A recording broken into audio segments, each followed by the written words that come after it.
So today we are framing out our bedroom with metal studs in order for us to be able to insulate and then drywall. We actually started this process once before, but didn't have all of the materials that we needed, so we had to put a pause on it. But we are back at it today. We have everything we need, so we're gonna get going. So how about you climb up on this thing? What? And measure out the studs. I've got placement marked on the floor already. Okay. So there's little pencil marks there. You could just give me a measurement that's like half a centimeter less than the actual measurement, Okay. and then I'll cut them out. How do I get up here? I have little legs. Come over here. I have very little legs. Use this as Okay. the first step.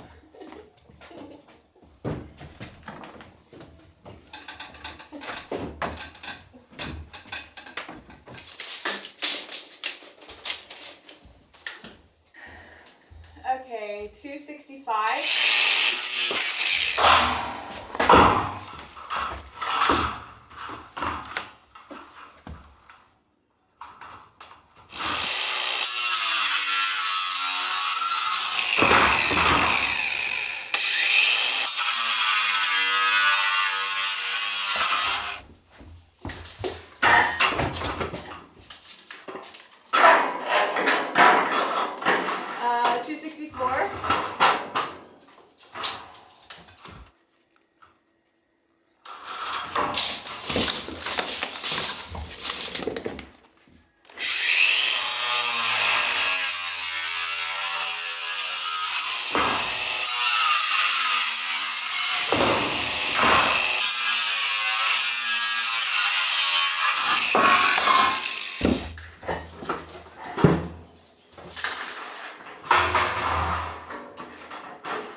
Turn those around, they're upside down. Okay.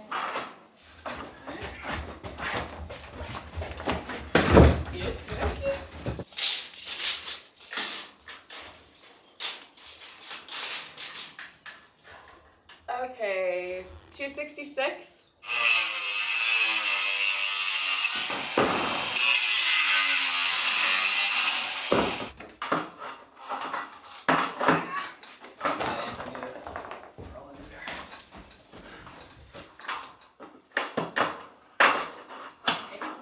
So for now we're just placing in all of the metal studs. They're still a little wonky. We haven't actually tied them in properly, but then once we've built out this room, we can go back and clip them in. We use a special clamp to clamp them together and lock them in before we move on to insulation. Okay, next one is 267. You're moving too fast. Sorry.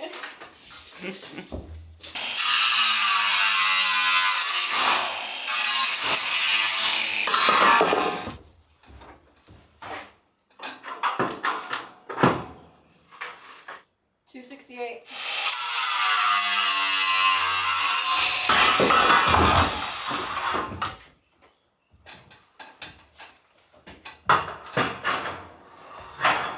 Oh my.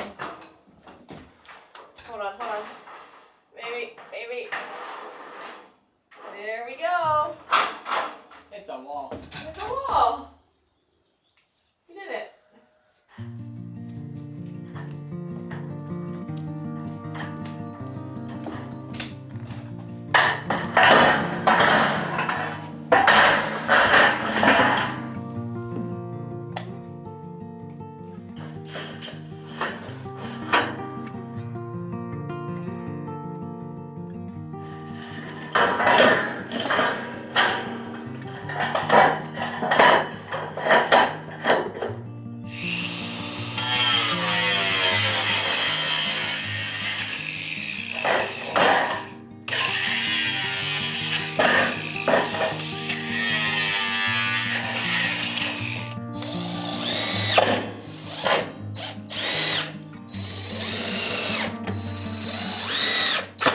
So while we're working upstairs here, we're actually having a new wall built in the kitchen. Yes, a new wall built in the kitchen. It was a very last minute decision. We will explain. Okay, so this is the kitchen. This is actually the wall where the cabinets are gonna go, the stove, that kind of stuff. And we've gone back and forth on, do we want to have this wall exposed? Do we want to cover it and have it rendered so that it's easier to clean and easier to like keep it level? And we finally made our decision, and that is to actually build this wall out so that it's a straight wall, and it'll be much easier to kind of finish off the kitchen with it being a straight wall. So a while ago I shared a bunch of design inspirations for where we wanted to take the kitchen decor design theme, and about half of those pictures were a rendered clean wall with backsplash, and half of them were either brick or exposed stone. And I tell you what, we've gone back and forth on this.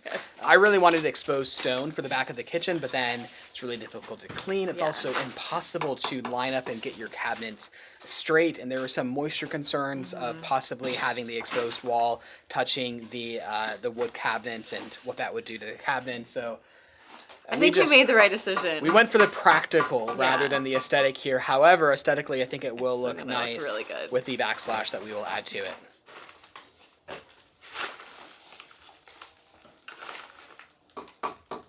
So last week I discovered a small little problem to overcome, and that's our downspouts here. There's one right behind me, one over there for the other side of the roof. They all kind of come together underground and then go off down the terrace, kind of spread the water out that way. However, I've discovered that the pipe broke underground here.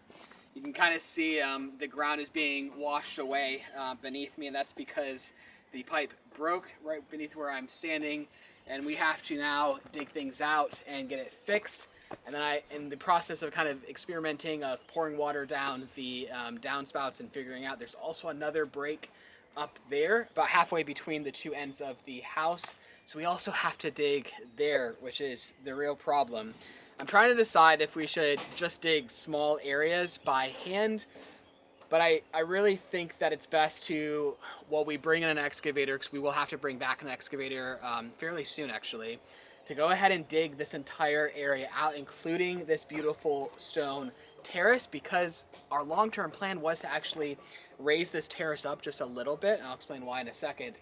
But that would allow us to swap out that pipe to something far more durable that won't crack under the pressure of the earth, because what was put in there before is extremely flimsy. Thought of an example, but there's a lot of different strengths in pipes, and they put in the cheapest quality pipe that just kind of cracks and breaks under the pressure of the earth. So I think I want to dig it all out, swap out the tubes, which is, you know what, super fun. And then we'll come back and raise up this terrace, probably enlarge it and make a nice little seating area, because this door will always be open to the outside. It's going to be a, what do you call it? A balcony door? A balcony door. We will have a balcony door leading out to a beautiful stone terrace here, which will be excellent.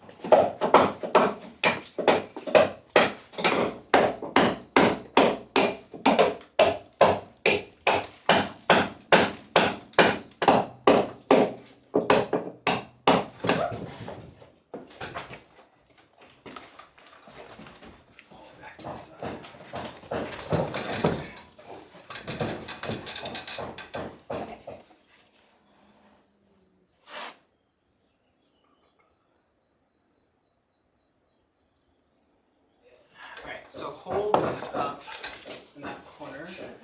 Okay. Kind of just to the edge of the, yeah, that works. Let's go with 290. How long are those things? We're going up to this side? Is that yeah. 262 and a half. All right.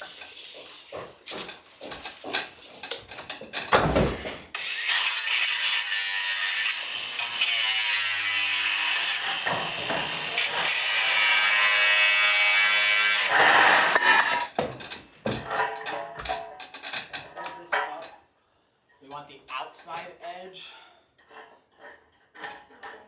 Oh, okay. Ah, bonehead. I'm a bonehead. Why?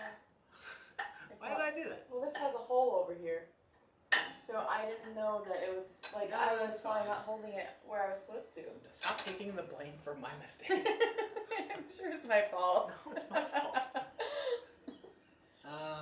I can fix it.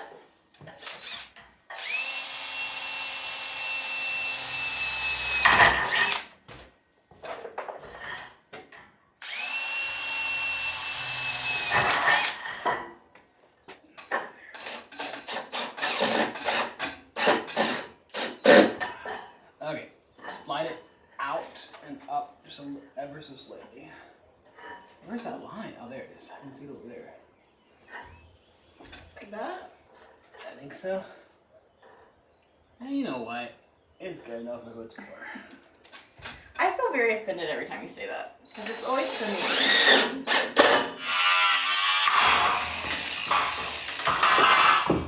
258.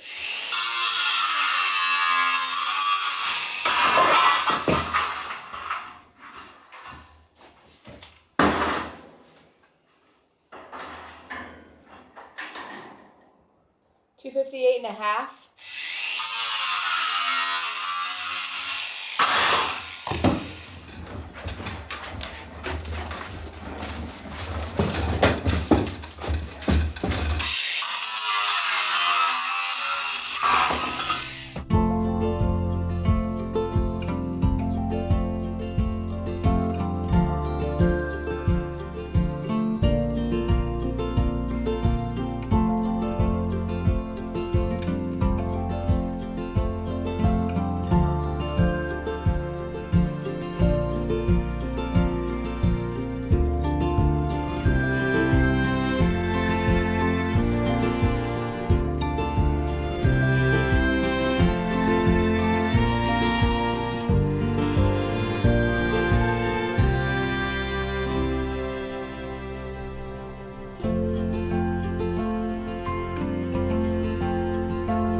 Framing out these windows is always extremely slow because I have to frame out and plan for the beam, and it's a lot to keep in mind of like how much does it stick out versus how do you secure it to the wall.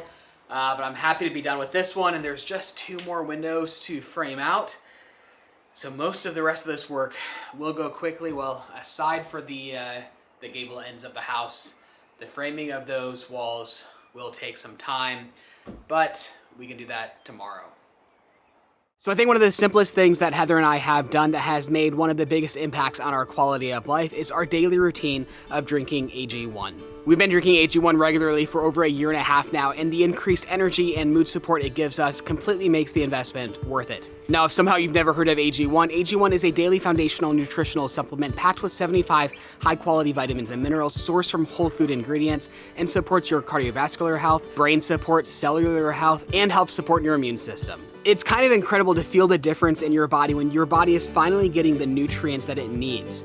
Our foods these days are so robbed of vital nutrients, and it's really reassuring to know that in one drink I can pack in all of the vitamins and minerals that my body needs. There's so much research into the probiotics that are packed into AG1s, the stress adaptogens, all of the vitamins and minerals. It really is just that one drink to give your body the support that it needs. AG1 is backed by multiple research studies, and in fact 97% of participants reported feeling more energy after 30 days. And I think that 30-day mark is really important because AG1 is not a energy shot or coffee where you immediately feel a burst of energy and then later you crash and you feel terrible. No, AG1 is fueling your body with the nutrients that it needs, and after 2, 3, 4 weeks, you really start to feel naturally more energy. I get more sleep, I feel more energized and more alert, there's less brain fog, there's less stress, and it really is the last thing I'm going to be removing from my daily routine. I know people can be apprehensive to try new things, but if you don't feel that same natural energy that we have experienced, then AG1 does offer a 90-day money-back guarantee, so you have nothing to lose.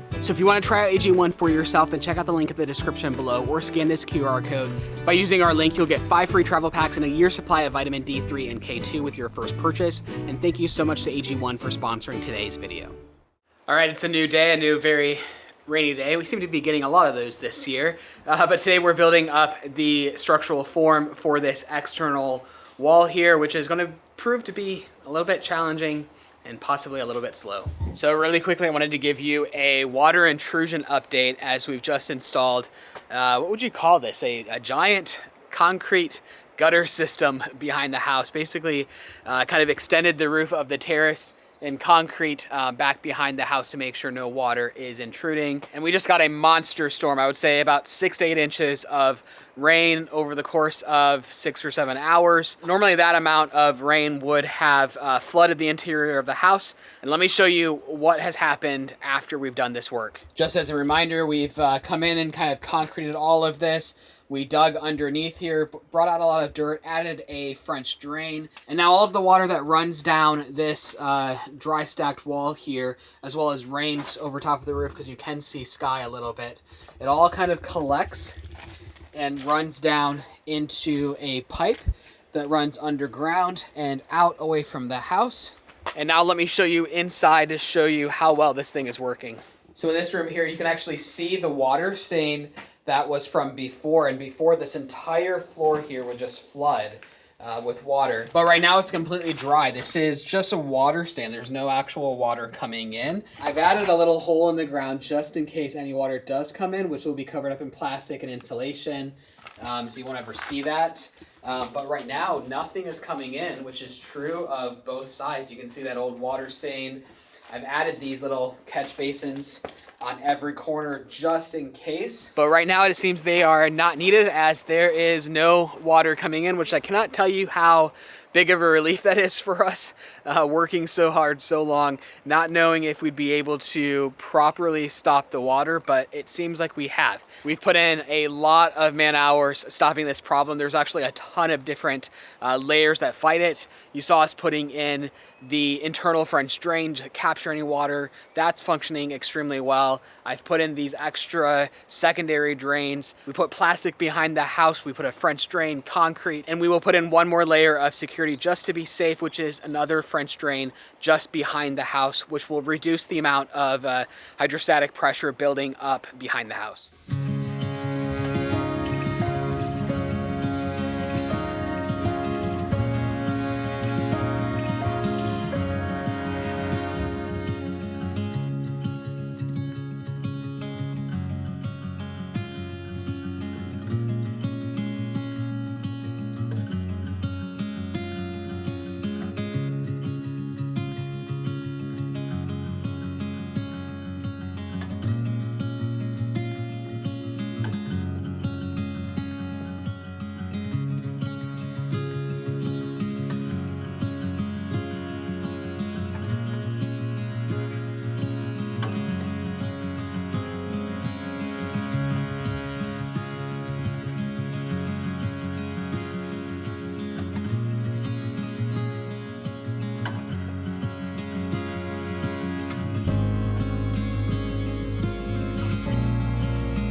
Well, it might not look like much, but this took a long time to figure out because we had nothing to nail our top plate for the metal stud wall here because there's nothing left to screw into because the beam was buried behind some of the stonework, and we didn't want to be screwing in directly into the floorboards underneath the roof because there's nothing left between those 2 centimeter thick boards and the actual roof itself, so you don't want to be punching your roof full of holes. So we had to use some leftover flooring pieces to kind of extend out a nailer board in order to get that top plate in.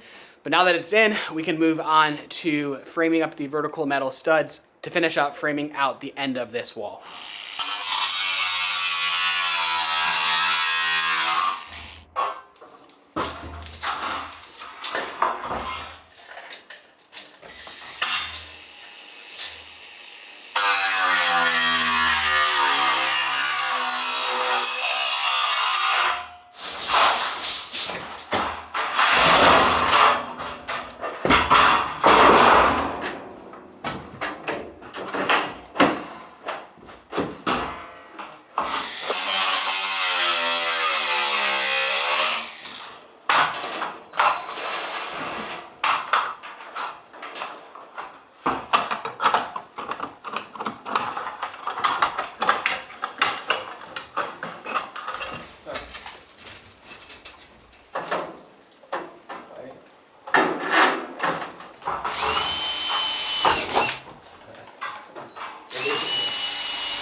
So on either side of the door openings, we're actually using metal studs that have wood studs on the inside of them just to give it extra rigidity, because as you're swinging open those doors, because it's going to want to twist and distort, and the wood will help it from doing so. It also needs to hold a lot more weight because we're going to put one more beam across this opening. This just leads me to wonder why we didn't frame in wood to begin with, but these metal studs do last longer.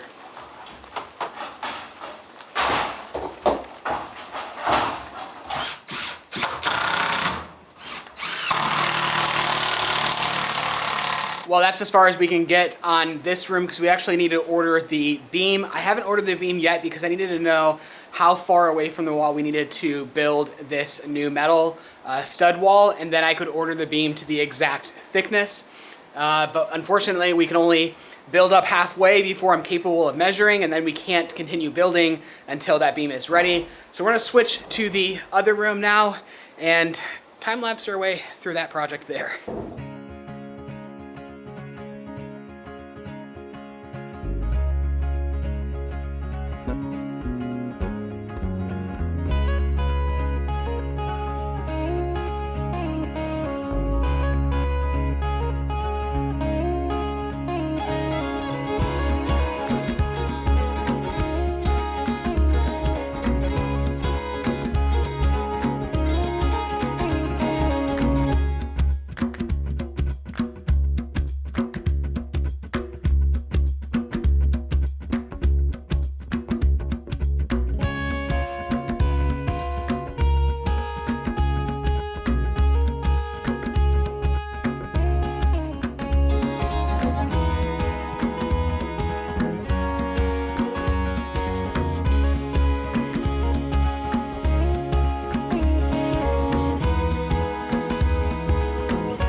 Well, that's about as far as we can get today. I do need to order those beams when I head to the lumber yard tonight to get those ordered. They usually take a couple days to get cut. And now I need to go through the process of hand hewing them to match the rest of the beams in the house, which as it's all coming together is making me really happy to see all of the beams across the windows and the internal doors and the external doors kind of all coming together and matching with these beautiful chestnut beams and lintels. And I just have 2 more to go, but I think that's where we're gonna leave it for today. Very pleased with how far we are moving along, and thanks for watching, and we will see you next week.